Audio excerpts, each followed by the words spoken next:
And so I believe when we walk in the gospel, we walk in authority, and that is very, very key for us.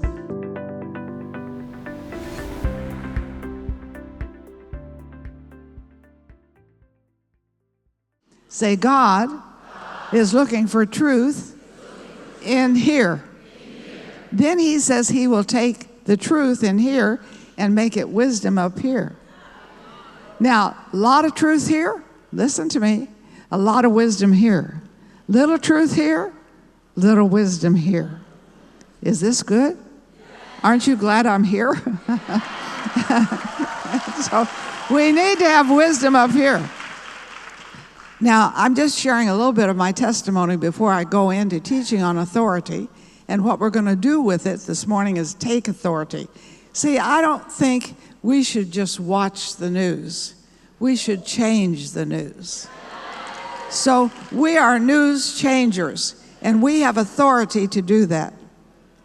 But I have found when you start putting the word in here, speaking the word out here, you begin to see authority coming in different places.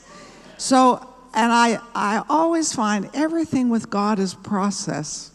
You know, you start here is kind of small, you go here, you go there, and he keeps taking you on upper levels, but you never stop.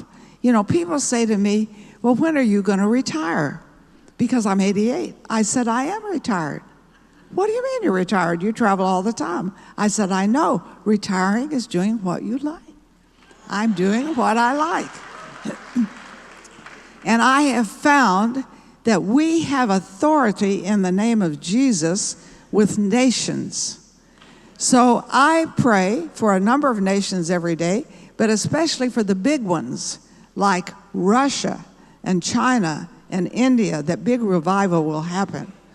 Now, let me tell you, in China, and this is a fact, 1 out of every 10 Chinese is born again.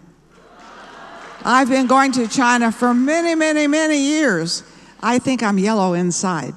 So I think what happens is, you know, we begin sending the word, we begin smuggling Bibles in, we begin speaking things and taking authority. So I'm going to go back, way back, to 1983. In 1983, I saw some horrible things about Ethiopia. They were under the Russians. The Russians were stealing from them. They killed Haile Selassie, who was a wonderful Christian leader. It was really, really bad news. And the people were starving because Russia was taking their food, taking everything they could take out of there.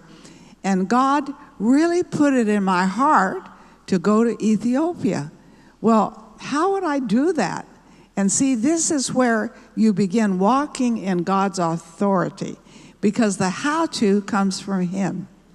And so, you know, I tried to go to Ethiopia because I could take food in and I was going to take Bibles in.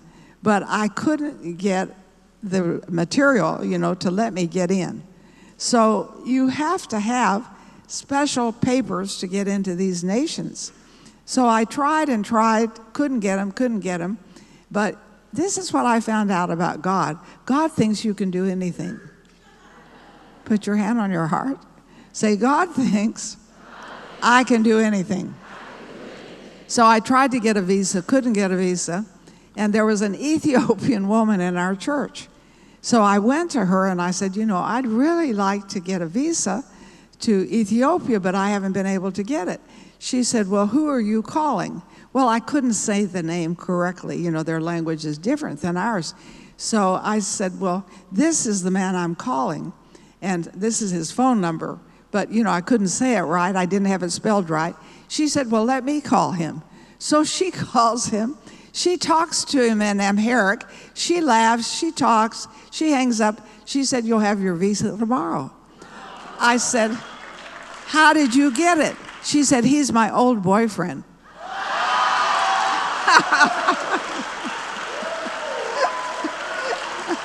So you never know how God is going to get you into countries and what he's going to do and the authority that you have.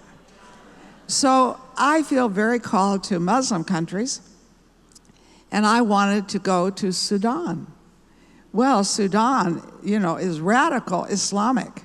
How do you get into Sudan? And so we began to pray, and we began to claim things, and finally, I got an open door to go into Sudan and take in some food and supplies. And I'm for taking food, but I'm for taking the gospel. So I finally got an approval that I could come in. And what we did is we got a stadium with two sides to it. So we had people seated on this side and people seated on this side. And, I'm standing here, I'm teaching healing, I'm teaching miracles, I'm going to pray for the sick. And all at once, all the people over here stood up and began running down the middle. And so I thought, what is going on? And then the people on this side, they stood up and they started running down the middle too. So I said to one of our staff people, go down there and see what's happening. Now, this is what I want you to see. When we are taking the gospel, we are taking the supernatural. Point to yourself, say, I am supernatural. The gospel makes me supernatural. So I said to one of our staff people, get up and see what's going on. I've lost the audience totally. They're all running that way. And so he goes out and he talks and he said, Marilyn, if you look at the sun, they saw Jesus' face in the sun. Folks, that's one of the most supernatural things I have ever seen. And so I believe when we walk in the gospel, we walk in authority, and that is very, very key for us.